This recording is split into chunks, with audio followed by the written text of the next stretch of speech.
میں آخر میں صرف ایک چھوٹی بات کرنا چاہتا ہوں کہ ہمارے ملک میں بڑی بدقسمتی ہے کہ کئی دفعہ ہماری پولیٹیکل پارٹیز بھی، کئی دینی جماعتیں اسلام کو غلط استعمال کرتی ہیں،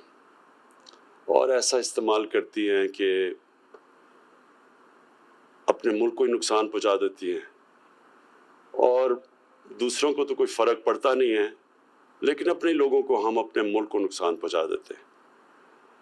اس ملک کے اندر میں آپ کو واضح یہ کر دوں کہ جو ہمارے لوگ ہیں وہ سب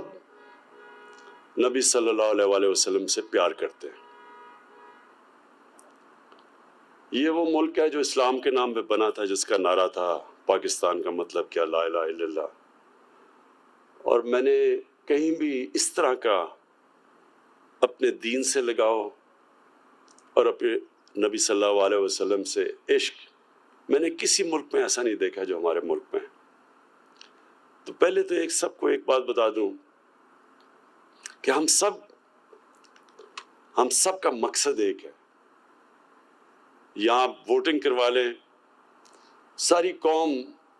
پوچھ لیں لوگوں سے، تو کوئی بھی، اور باقی ملکوں میں بھی ووٹنگ کروائیں، میں آپ کو یقین سے کہتا ہوں کہ یہ لوگ سب سے زیادہ آپ کو دیکھیں گے کہ اپنے دین سے بھی پیار کرتے ہیں اور اپنے نبی سے بھی۔ تو مجھے صرف افسوس یہ ہوتا ہے کہ کئی دفعہ اس پیار کو غلط استعمال کیا جاتا ہے۔ کیا حکومت کو فکر نہیں ہے اس چیز کی کہ جب ہمارے نبی صلی اللہ علیہ وسلم کی شان میں گستاخی ہوتی ہے تو کیا ہمیں تکلیف نہیں ہوتی؟ کون فیصلہ کرے گا؟ کیا کسی کے دل کو چیر کے کسی نے دیکھا کہ کون زیادہ پیار کرتا ہے نبی سے اور کون کم کرتا ہے؟ تو یہ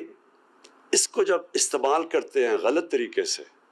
ہم کوئی اپنے دین کو فائدہ نہیں پہنچا رہے۔ ہم جس ملک میں جرم ہوتا ہے ان کو نقصان نہیں پہنچا رہے، ہم اپنے آپ کو نقصان پہنچاتے ہیں۔ یہ میں آج آپ کو یقین دلا دوں کہ میرا اپنی قوم سے وعدہ ہے، اپنے لوگوں سے، کہ کوئی بھی پاکستان کی تاریخ میں اگر اس کے لیے دنیا میں کیمپین چلائے گا، اور انشاءاللہ ایک وقت وہ آئے گا کہ کسی کی مغرب کے ملکوں میں بھی لوگوں کو کسی کو خوف آئے گا کہ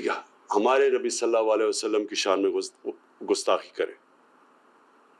وہ اس لیے کہ اس کے لیے کیمپین کی ضرورت ہے۔ ہم اپنے یہ ملک میں مظاہرے کر کے، توڑ پھوڑ کر کے، کوئی فرق نہیں پڑے گا مغرب کے اندر جدھر یہ گستاخی ہوتی ہے، ان کو کوئی نقصان نہیں پہنچ رہا، اپنے آپ کو کر رہے ہیں۔ لیکن جو کیمپین میں چلاؤں گا، اور انشاءاللہ شروع کر دیا میں نے کیمپین، مسلمان ملکوں کو ساتھ ملا کے، ہیڈز آف سٹیٹ جو مسلمان ملکوں کے سربراہ ہیں ان کو ساتھ ملا کے،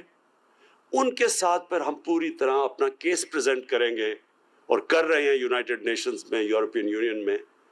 اس طرح اس پریشر کی وجہ سے یہ جو بار بار ہمیں تکلیف دی جاتی ہے کہ کسی مغرب ملک میں ہمارے نبی صلی اللہ علیہ وسلم کی بے حرمتی کی جاتی ہے، ہمیں یہاں تکلیف ہوتی ہے، ان کو کوئی فرق نہیں پڑتا۔ لیکن جب ہم ایک کیمپین کریں گے سب دنیا کے مسلمان ملکوں کو اکٹھا کر کے، ہیڈز آف سٹیٹ کو، جو میں نے خط بھی لکھا ہے سب کو، اس سے یہ فرق پڑے گا، تب یہ جا کے تبدیلی آئے گی مغرب میں۔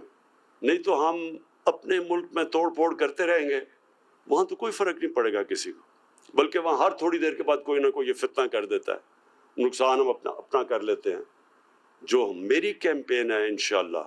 اس سے ہم ہمیشہ کے لیے اس مسئلے کا حل کریں۔